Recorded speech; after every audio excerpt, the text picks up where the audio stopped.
Assalamualaikum warahmatullahi taala wabarakatuh. Jadi bersama saya pada petang ni bersama dengan Tok Wan Zainab. Jadi kita tanya Tok Wan Zainab, macam mana beliau mula belajar menganyang tika mengkuang ni? Kita menganyam masa tak tanda. Masa kalau kat sekolah kau tujuh dua ada. Ni udah sekolah. Ini untuk saudara saya. Saya tengok dia menganyam mula-mula. Menganyam. Lepas tu aku yang pula dah pandai.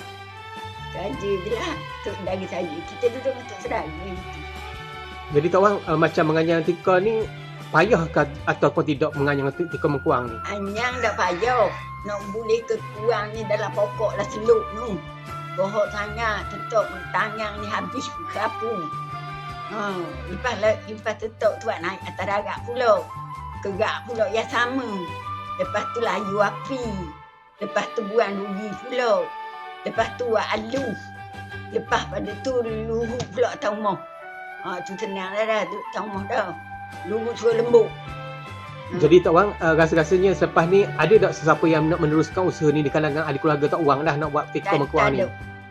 Anak saya pun tak pandai-pandai tak boleh sekecil ni dah lebat. Maknanya tak ada orang yang akan meneruskan usaha ni dah. Tak ada tu. Jadi harapan Tok Wan pada masa depan agar ada orang-orang yang meneruskan usaha untuk membuat tika mengkuang ni dah tak? Tak ada. Lagilah lainnya ke depan tak tahu dah masih kita ada. Baik-baik. Ada lagi orang nak buat. Baik-baik. Terima kasih banyak-banyak Tok Wan. Ha. Okay.